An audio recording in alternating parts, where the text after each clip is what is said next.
Do you have a green pool? Are you thinking about draining all the water out and just starting over? Well, there's a better way that's faster and actually kills the algae spores so that nothing grows back. I'm Matt from Swim University, and here's how to add shock to your pool to clear up that green water really fast. Word of warning, follow these steps in order. Otherwise, algae can just come right back.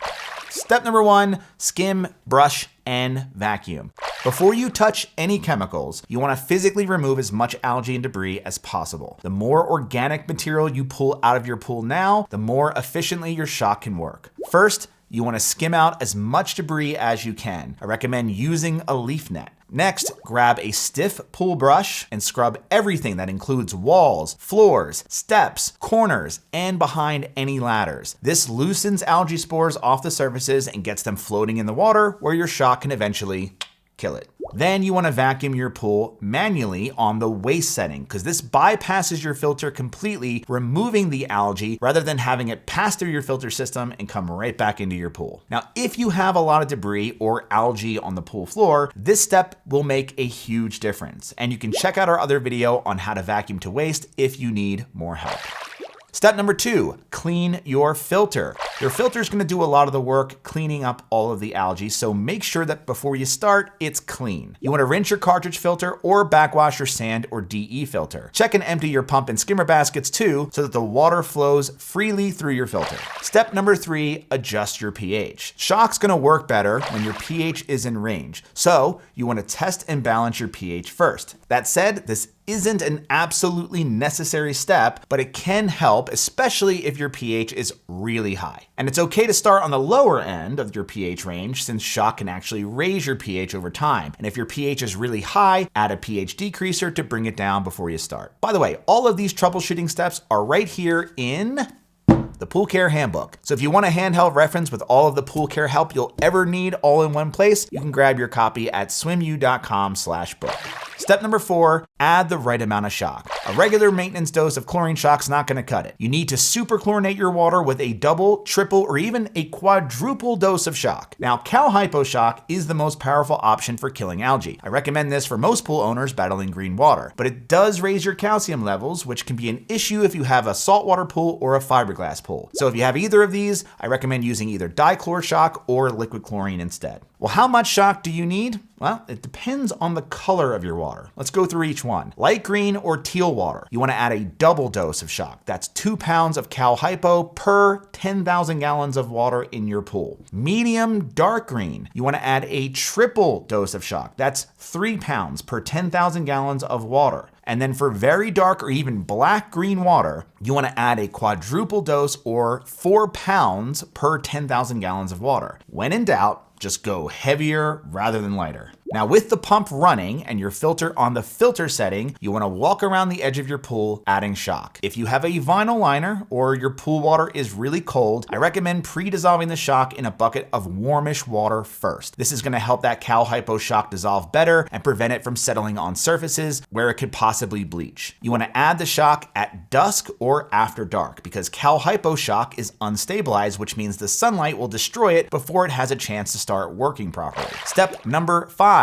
Run your filter and clean it as needed. You want to keep your pump and filter running for the next 24 hours or longer because as the algae dies, your filter is going to capture all those dead algae spores. You just want to watch your filter pressure during this time because if it climbs more than 10 psi above your normal running pressure, you want to clean or backwash your filter before you keep it running. Step number 6, check the water the next day. Now, after 12 to 24 hours of filtering and letting all of that shock work in your pool, go back and check it. If the water is cloudy blue or it's gray blue, well, that means the shock worked. That's dead algae waiting to be filtered out. Just keep the pump running and it should clear up over time. Now be sure to test and balance your chlorine at this stage. You want it at least 3 parts per million or above. If it's dropped to 0, add another bag of shock or a gallon of liquid chlorine because you don't want your chlorine levels to bottom out and then let all that algae just come back. If you want to speed up how fast the water clears, grab some clarifier or your manual vacuum. Adding clarifier will help your filter capture the dead algae spores, or you can physically vacuum up up any dead algae on the bottom of your pool. Now, once the water clears, you may need to clean the filter one final time and then rebalance your water chemistry. Speaking of chemistry, this part can be the most confusing. So if you're not sure what to add to your water to get your levels right, I recommend checking out our Pool Care app. Just enter your test results and it'll tell you exactly what to add and in what order. And there's a 7-day free trial if you want to give it a shot this year. So what should you do if your pool is still green after you shock it? If you followed every step and it's still green, it's probably one of these issues. One, you just didn't add enough shock. This is the #1 reason. You want to clean your filter, bump up your dosage, and shock again. Number 2, your pH was a little too high. If your pH was above 7.8 when you shocked, the chlorine may not have worked properly. So lower it again to at least 7.2 to 7.4 and shock again. Number 3 is that your CYA, your cyanuric acid, was too high. So cyanuric acid, or what is referred to as CYA or chlorine stabilizer, protects your chlorine from breaking down in direct sunlight. But when it gets too high, it can prevent your chlorine from working, no matter how much shock you add. The only way to fix it is to dilute the CYA in your water, and that's to do a partial drain and refill to bring it back down to 30 to 50 parts per million. You can check out our other video on cyanuric acid if you need more help with high CYA. Number 4, you've got a dirty filter. A clogged filter can't help clear green water. So you want to check your pressure. If it's 10 PSI above where it normally runs, it's time to clean it. If you have a cartridge filter, you may need to rinse your cartridges multiple times throughout this process. Number 5, it might be copper and not actually algae. If your water turned clear, bright green right after shocking and not murky, well, it could be copper reacting with chlorine, because copper gets in your pool through well water or copper-based algicides or even mineral systems. You want to test for metals using a metal test kit or take it to your local pool store. If copper is the issue, you need a metal sequestrant, not more shock. Now, if you have any specific questions, please drop them in the comments, or you can check out our troubleshooting section in the Pool Care Handbook over at swimu.com/book. That's it.